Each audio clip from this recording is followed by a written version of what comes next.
privilégio estar mais uma vez aqui com você para o programa Expondo as Escrituras. Hoje eu quero tratar de um assunto tão atual, tão oportuno, tão necessário, um problema que atinge a população brasileira e a população mundial, que é o problema da ansiedade, como vencer a ansiedade. E eu quero conversar com você à luz de Filipenses 4, versículos 6 a 9. Eu não vou ler o texto agora, porque eu vou trabalhar o texto à medida que formos desenvolvendo este assunto. Mas a ansiedade é um problema que atinge a todos nós, todas as faixas etárias, de crianças a idosos, todos os estratos sociais, de pessoas ricas a pessoas pobres, todos os segmentos religiosos, de pessoas que se dizem descrentes em Deus e daqueles que são crentes e piedosos. A ansiedade é considerado o mal desse século e talvez você esteja lidando com isso, ou talvez você é quase que por natureza uma pessoa ansiosa. Há graus com certeza de ansiedade, tem gente que tem um nível altíssimo de ansiedade, as mãos ficam suadas, o pensamento fica vagueando e de repente diante de uma situação de pressão, uma prova, um teste, um exame, um concurso, uma entrevista, dá um branco, a pessoa não lembra nada e parece que foge tudo e a pessoa não consegue ter um bom desempenho, talvez fruto da ansiedade. Existe ansiedade que ela é crônica e aguda, ela tira a pessoa do centro e ela estrangula a pessoa e ela não tem condições de desenvolver um raciocínio lógico, com clareza, com eloquência. Então, eu quero conversar com você sobre este assunto. Jesus tratou dessa matéria lá em Mateus capítulo 6, e Paulo trata dessa mesma matéria aqui em Filipenses capítulo 4. A primeira coisa que eu quero dizer a você é que a ansiedade ela é inútil. Ela não ajuda em nada. Às vezes pensamos que a situação está na nossa mão, no nosso controle, e ficamos ansiosos, ocupados antecipadamente ou preocupados, nos ocupamos de um problema antes dele chegar, sofremos pelo problema como se ele já estivesse acontecendo. Isso vai, de certa forma, drenando as nossas energias, minando as nossas forças, roubando a nossa capacidade de enfrentamento do problema. Então você não melhora o seu performance amanhã por ficar ansioso hoje, ao contrário, você tira o oxigênio de hoje e enfraquece você para um possível enfrentamento do problema amanhã. Então é inútil, não resolve nada. Jesus disse assim, por mais ansioso que você esteja, você não consegue acrescentar um côvado à sua existência.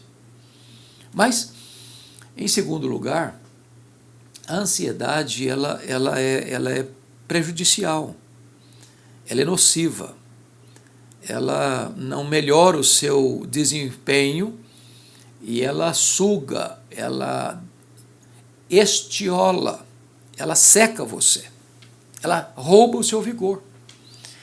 E há pessoas que vivem num estado de sobressalto, elas antecipam problemas, atraem problemas e sofrem, como se o problema de fato estivesse acontecendo. Só que, estatisticamente, 70% dos assuntos que nos deixam ansiosos nunca vão acontecer. Então, nós sofremos desnecessariamente. Se o problema vier a acontecer, vamos sofrer duas vezes, sofrendo antes e agora quando o problema chegar. Então, é prejudicial a você. Não antecipe problema, antecipe solução. É assim que você enfrenta a ansiedade. Mas, em terceiro lugar, a ansiedade, segundo Jesus, é um gesto de incredulidade. Os gentios que não conhecem a Deus é que se preocupam com todas essas coisas, que comeremos, que beberemos, com que nos vestiremos, necessidades básicas. é que Jesus está levantando aqui. E ele está dizendo o seguinte: aqueles que não conhecem a Deus, que não sabem nada acerca da providência de Deus, do cuidado de Deus, da bondade e da fidelidade de Deus, ficam preocupados. Será que eu vou ter sustento amanhã? Será que eu terei dinheiro para comprar o básico do vestuário? Será que vai me faltar alguma coisa? E a pessoa vive ansiosa com isso. Ela perde a alegria de viver com isso. Ela fica completamente rendida à inquietação emocional por causa disso. E por que as pessoas vivem ansiosas assim?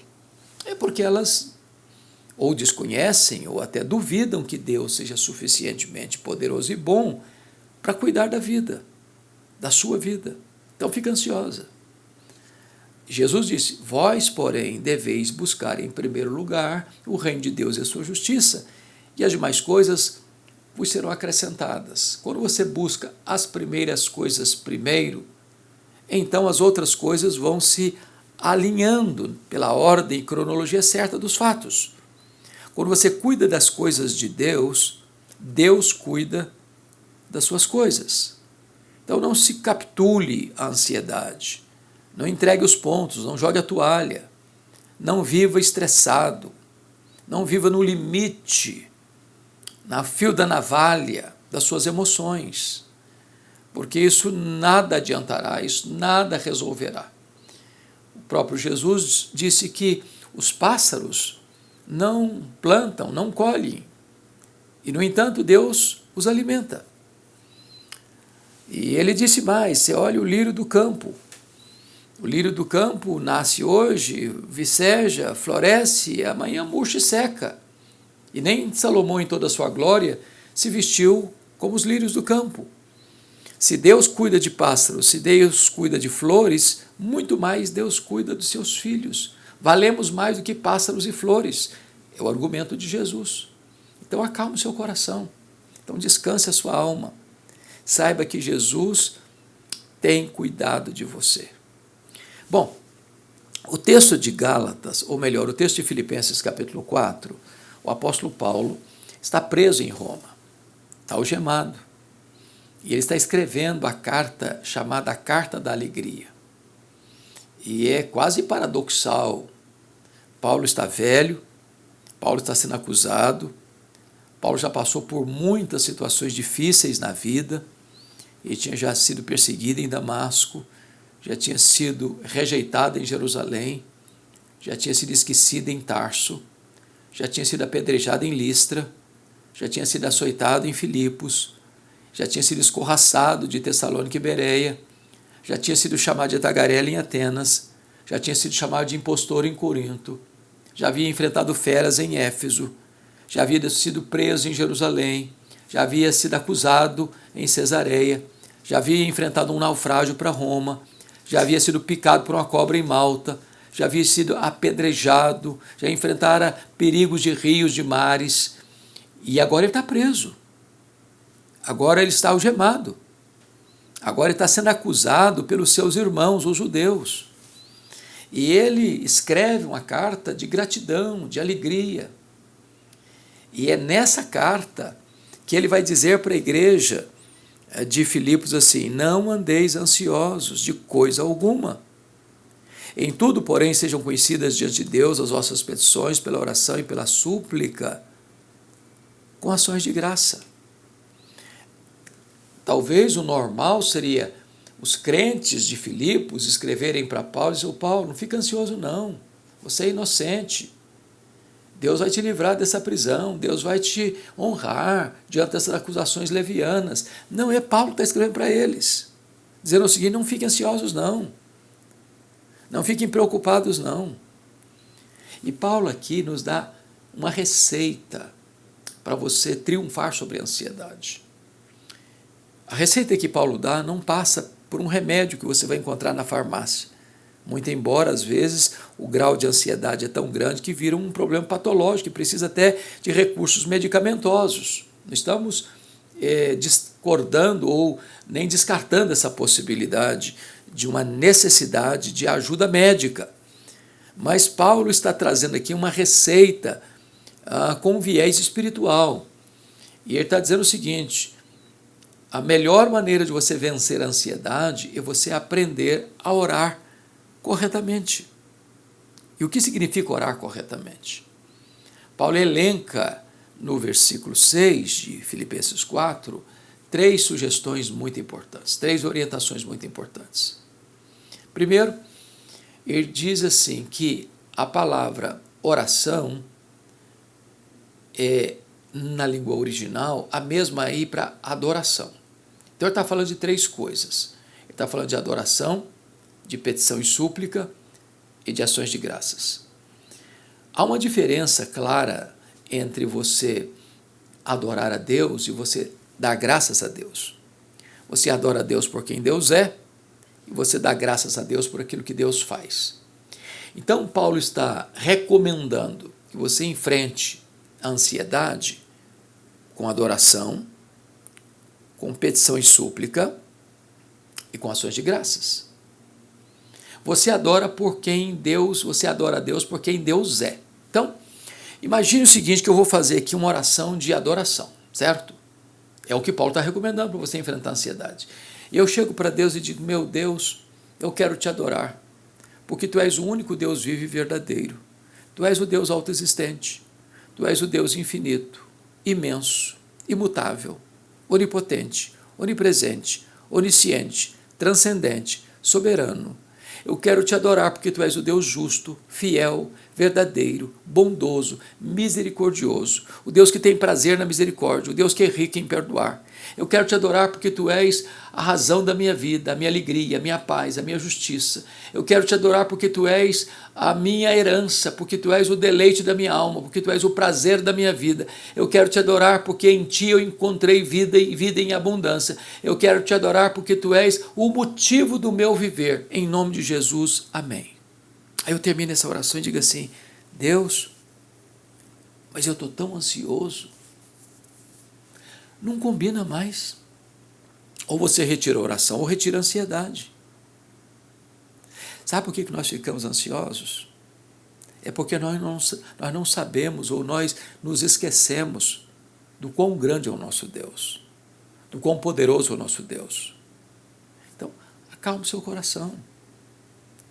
Se Deus é de fato quem Ele é, o Deus Criador, o Deus Provedor, o Deus Salvador, o Deus Senhor, o Deus Consolador, então você precisa descansar nele, confiar nele, colocar seu fardo aos pés dele e viver liberto do problema da ansiedade. A palavra ansiedade, na língua grega, significa estrangular, sufocar, puxar em direção oposta e apertar o pescoço. Há pessoas assim, asfixiadas, sufocadas, desesperadas. E Paulo está dizendo o seguinte: olha, se você adorar a Deus por quem Deus é, você vai vencer a ansiedade. Mas Paulo diz que você pode, além de adorar a Deus por quem Deus é, você pode pedir e suplicar a Ele, porque Ele é seu Pai. Ele cuida de você. Antes que as suas palavras cheguem à sua boca, Deus já conhece. Deus conhece as suas necessidades, mesmo antes de você colocá-las diante dEle. Deus ama você, Ele é seu Pai.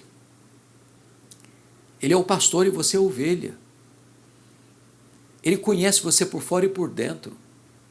Ele conhece as suas limitações, os seus anseios, os seus sonhos, as suas carências. Deus sabe tudo a seu respeito. Ele não é um pai ditador, carrasco, distante, indiferente, não. Ele ama você com amor eterno. Então, você pode aproximar-se dele, apresentar a ele suas necessidades. Ele não está com a mão encolhida para não poder socorrer e salvar. O coração dele não está fechado. Ele ama você com doçura. Ele tem prazer em você, se deleita em você. Você é a menina dos olhos de Deus. Coloca diante dele suas necessidades, porque ele tem cuidado de você. Mas você vence a ansiedade, em terceiro lugar, quando você dá graças a Deus por aquilo que ele já fez na sua vida, está fazendo na sua vida. Porque quando a gente está ansioso, a gente começa a olhar a vida com óculos escuros. Parece que nada está bom. Há uma insatisfação crônica na alma. De repente você não tem contentamento com mais nada. É como aquele filho pródigo que olhou para a casa do pai e disse, não, está chato essa casa aqui, essa mesa com pão com fartura já não me satisfaz, a companhia do pai não me satisfaz, a companhia do meu irmão não me satisfaz, tudo que eu tenho aqui não me satisfaz, acho que a vida está pulsando lá fora. E a insatisfação gerou um buraco na alma dele. Foi o que aconteceu com Adão e Eva no Éden. De repente, a insatisfação tomou conta deles e o Éden tornou-se um cubículo, uma masmorra. Eles se sentiram injustiçados. Mas será que você tem motivo para agradecer? Eu sei que você tem lutas, eu também tenho. Mas para um pouquinho para pensar. Quanto vale o fato de você ter pernas para andar? Braços para trabalhar? Olhos para ver, ouvidos para ouvir. Quanto vale você ter 2 pulmões que jogam ar para dentro de você e vida? Quanto vale você não estar numa máquina de hemodiálise, você ter rins que filtram as impurezas do seu sangue? Quanto vale você ter um coração que bombeia sangue para o seu corpo? Quanto vale? Quanto vale você ter um lar, uma família, um teto para dormir, uma cama para dormir? Quanto vale a sua família? Quanto vale você ter amigos? Quanto vale você ter a igreja? Quanto vale você ter a vida eterna, ter seu nome escrito no livro da vida? Pare de murmurar, pare de reclamar, pare de olhar a vida com óculos escuros.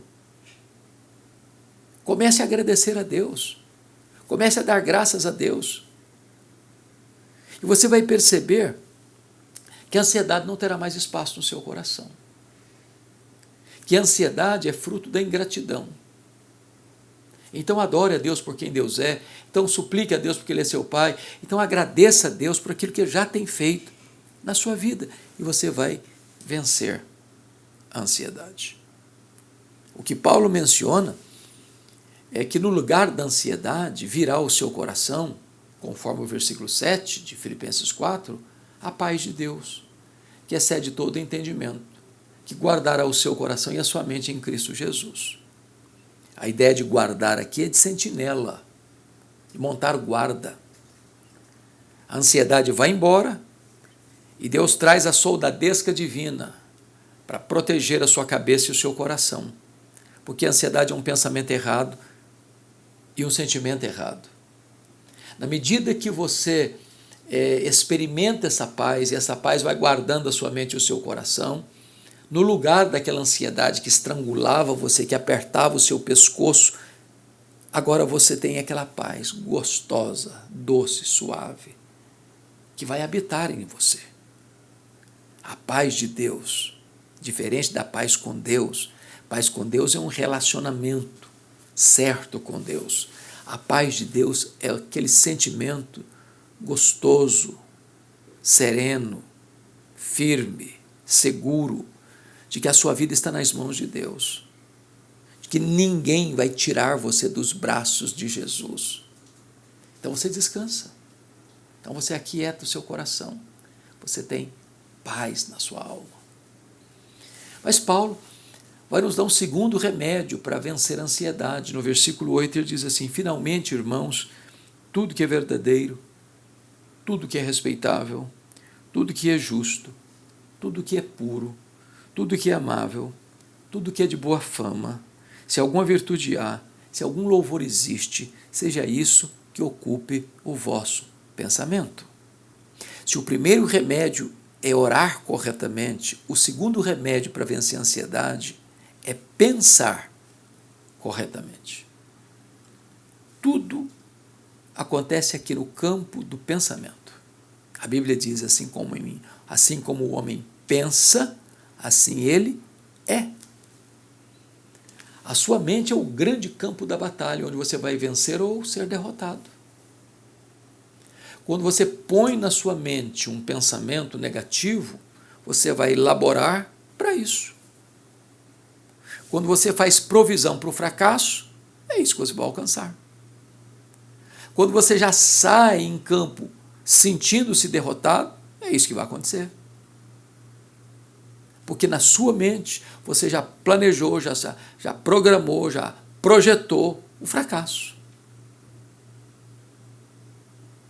Então, o apóstolo Paulo está dizendo que você precisa lidar com a sua mente, com o seu pensamento. E é claro que você hoje, mais do que nunca na história, é bombardeado por pensamentos negativos, por notícias ruins, por fake news.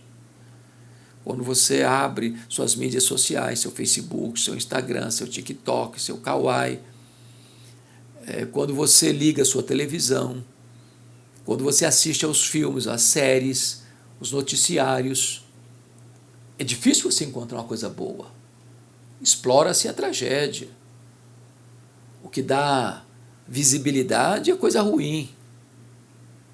Parece que as pessoas têm uma sede, uma gana por coisa ruim. Então a nossa mente é bombardeada todo dia com essas coisas.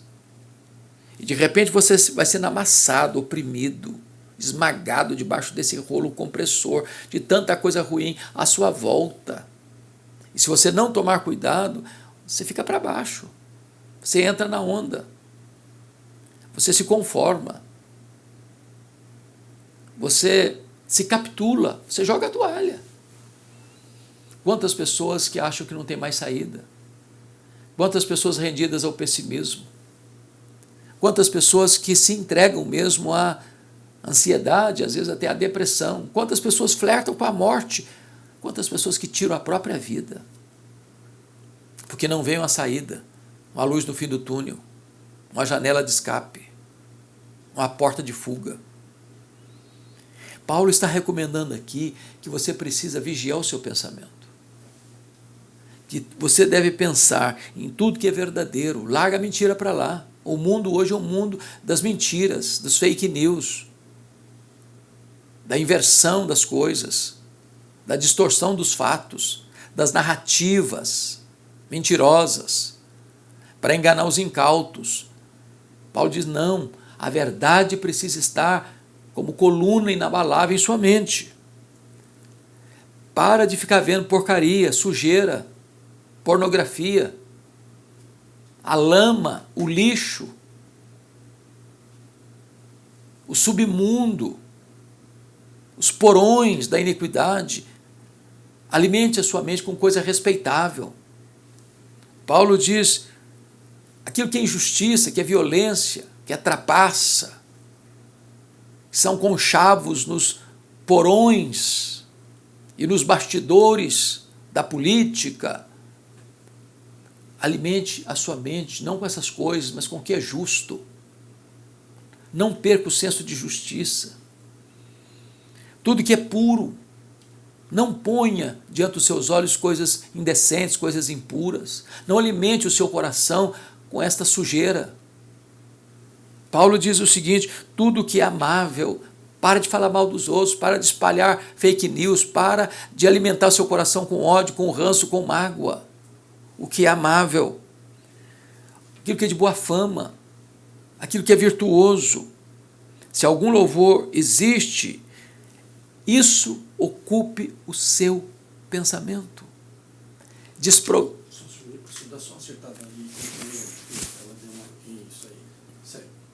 Desprograme a sua mente daquilo que está errado. Tudo o que for bom, é isso que deve ocupar o seu pensamento. Ou seja, aquilo que Lutero disse lá no passado, você não pode impedir que um pássaro faça ninho sobre a sua cabeça. Melhor dizendo, você não pode impedir que um passarinho voe sobre a sua cabeça, mas você pode impedir que ele faça ninho na sua cabeça. Um pensamento ruim pode até passar como um dardo inflamado no seu pensamento, mas você não precisa acolher isso. Ficar matutando, ruminando, cozinhando em fogo lento. Então, cuidado com os seus pensamentos. Cuidado. Vigie a sua cabeça, vigie a sua razão, vigie os seus pensamentos. Não abrace ideologias perniciosas, não abrace filosofias pagãs, ateístas. Não abrace a cultura prevalecente desse século. Não embarque nessa canoa furada. Ponha na sua mente coisa boa. Alimente-se da verdade. Leia a palavra de Deus. Conheça as promessas de Deus. Experimente tudo quanto Deus tem para você.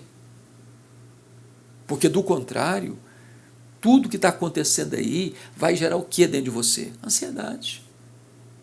Ansiedade. E às vezes, tentando resolver a ansiedade, você vai mudar de geografia, não, vou sair do Brasil, vou para tal lugar, e você pode levar junto com você o problema. Talvez o problema não é a geografia, não é a sua mulher, não é seu marido, não é a sua casa, não é a sua cidade, não é a sua igreja, não é a sua empresa, não é o seu negócio. Está dentro de você. Você tratar, você resolver. Primeiro, você vence a ansiedade orando corretamente. Segundo, você vence a ansiedade pensando corretamente. Mas, em terceiro lugar, você vence a ansiedade agindo corretamente. É o que diz o versículo 9. E o que também aprendestes, e recebestes, e ouvistes, e vistes em mim, diz Paulo, isso praticai, e o Deus da paz será convosco. O que é que Paulo está dizendo aqui? Que você não pode ser um teórico apenas, porque conhecer a verdade sem praticá-la não vai resolver o seu problema. Você pode ler 100 livros sobre um determinado assunto, se tornar um especialista no assunto. Porque se você ler 60 livros sobre um determinado tema, você é especialista nesse tema. Mas se você não põe nada em prática, não resolveu nada. Então Paulo está se apresentando para aqueles crentes de Filipos, mesmo preso em Roma, já na velhice, como exemplo para eles. Olhem para mim, o que vocês aprenderam de mim, pratiquem isso, sede meus imitadores, como eu sou de Cristo. Ele diz, o que vocês receberam de mim, põe em prática. Eu ensinei para vocês,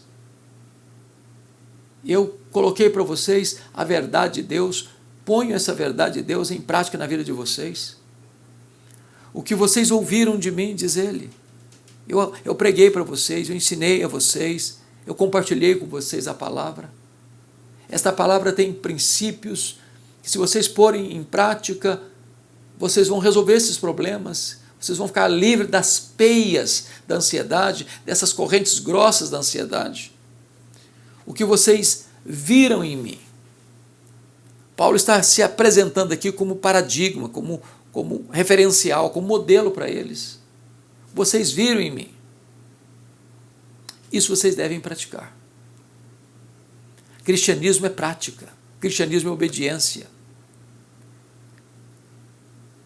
Você não é o que você fala, você não é o que você promete, você não é o que você sente. Você é o que você faz. É obediência. É prática. É interessante que Paulo disse no versículo 7 que quando você coloca a sua ansiedade diante de Deus em oração, a paz de Deus vem montar sentinela na sua mente e no seu coração. Agora, Paulo diz no versículo 9 que quando você age corretamente, o Deus da paz será com você. O Deus da paz. Então você experimenta a paz de Deus e você anda com o Deus da paz. Olha que maravilhoso. Porque paz e ansiedade são coisas que estão em polos opostos. É impossível você ter a paz de Deus e andar com o Deus da paz e ao mesmo tempo ter ansiedade. Se você está nutrindo a ansiedade, alimentando a ansiedade, você não está desfrutando da paz. Ao contrário, você está em guerra com você mesmo. se autodestruindo, se auto-sufocando, sendo estrangulado, tendo o pescoço apertado pelas crises, reais ou irreais. Então, está na hora de você lidar com a ansiedade, enfrentar e vencer. Mas me diga um pouquinho aí, como é que é você? Você é daquela pessoa que perde noite de sono? Parece que tem espinho no colchão? Você é daquele tipo de gente que o travesseiro parece de pedra? E você rola para lá e para cá e não consegue descansar a cabeça? Você é daquele tipo de gente que o problema está vindo lá na China, você pensa que já está batendo na porta da sua casa? Você é daquele tipo de gente que quando não tem problema, você cria um porque não sabe viver sem problema? Você é daquele tipo de gente que antecipa problema para sofrer por ele, achando que já está acontecendo? Você é daquele tipo de gente que fica roendo as unhas? Se você é essa pessoa, esta palavra foi preparada para você. E eu gostaria extremamente, fortemente, veementemente, que você acolhesse essa palavra. Porque não é palavra minha. As minhas palavras são completamente vulneráveis. Mas esta é a palavra de Deus. Eu tenho certeza que eu só consigo falar aos seus ouvidos, mas o Espírito Santo que inspirou essa palavra e pode iluminar o seu coração, pode falar poderosamente ao seu coração. Talvez você enfrente uma ansiedade crônica há anos, às vezes aguda, que leva você a sofrer muito. Mas quem sabe hoje Deus está curando você desse grande mal. Quem sabe hoje você possa fazer o que a primeira carta de Pedro recomenda, lançando sobre Cristo toda a sua ansiedade. Quem sabe você tire essa mochila pesada das costas hoje. Quem sabe hoje você desfrute daquela paz que excede todo o entendimento. Quem sabe hoje seja o dia da alforria da sua alma, o dia da libertação desse grande mal que assola crianças, jovens, adolescentes, adultos, velhos, ricos, pobres, doutores, analfabetos, crentes e descrentes. Vamos recordar? A ansiedade é inútil.